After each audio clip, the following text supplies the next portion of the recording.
Hello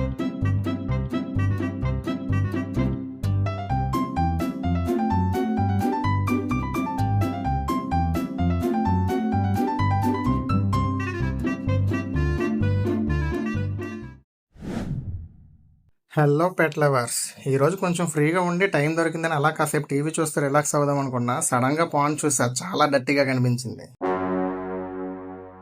ఎలాగో ఫ్రీగానే ఉన్నాం కదా అని పాన్ క్లీన్ చేయడానికి సిద్ధమైపోయా. కానీ అసలు మ్యాటర్ ఏంటంటే ఇంట్లో ముగ్గురు పెడుగులు ఉన్నారని మర్చిపోయా. నేను క్లీన్ చేయడానికి కావాల్సిన పైపు, బకెట్ ఇవన్నీ తీసి బయట పెడుతుంటే వీళ్ళిద్దరూ నాకు ఏదో హెల్ప్ చేసేసే వాళ్ళ రెడీ అయిపోయారు. వీళ్ళని తీసుకొచ్చి పక్కన కూర్చోబెడితే పక్క నుంచి ఇంకో అల్లరి పెడుగు వచ్చి పడింది.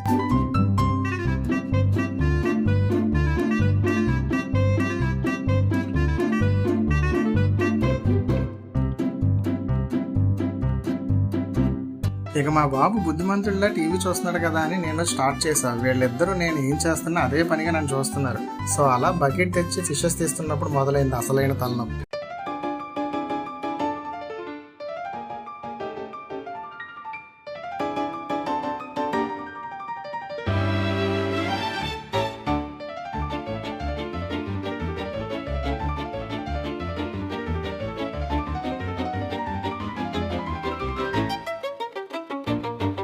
మా బాబు నేను ఫిషెస్ తీయడం చూశాడు కదా, ఇంకా వాడికి నెట్ ఇచ్చేయాలంట. వాడు కూడా తీసేస్తాడంట.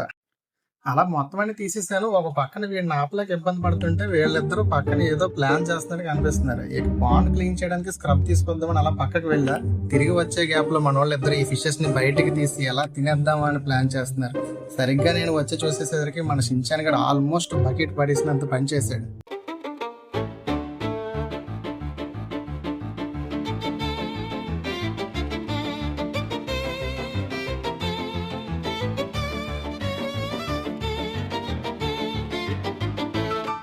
ఇక ఇలా కాదని ఇద్దరిని తీసుకెళ్లి లోపల పెట్టేసా. వాళ్ళు లేకుండా ఉంటే పాండ్ త్వరగా క్లీన్ చేసేసుకోవచ్చు అనుకున్నా. కానీ వచ్చి చూసేసరికి వీడు ఒకడు ఉండిపోయాడు కదా. వీడిని ఏం చేయాలో అర్థం కాలేదు. అందుకే వీడిని ఎలాగో ఆపలేం కాబట్టి చేపలు తీసుకెళ్లి వేరే రూమ్ లో పెట్టేశా. ఇక అలా నా పని కంటిన్యూ చేసేసాను.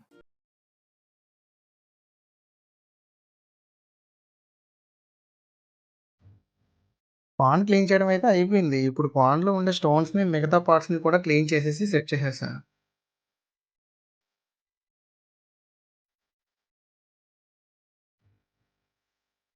ఇక వాటర్ వేయడం మాత్రం మిగిలింది. దీంట్లో మినిమం ఒక 4 బకెట్స్ వాటర్ పడుతుందనమాట. వాటర్ కూడా నింపేయడం కూడా జరిగింది. అలాగే లిక్విడ్స్ కూడా వేసేసాను.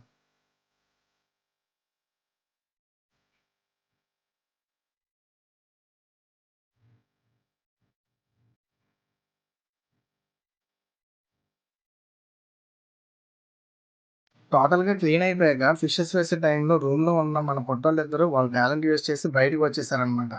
వాళ్ళు వచ్చేసరికి అన్ని ఫిషెస్‌ని పాండ్‌లో వేసేసా. వేసేసాక ఎంత బ్యూటిఫుల్‌గా ఉందంటే అసలు హమ్మయ్య!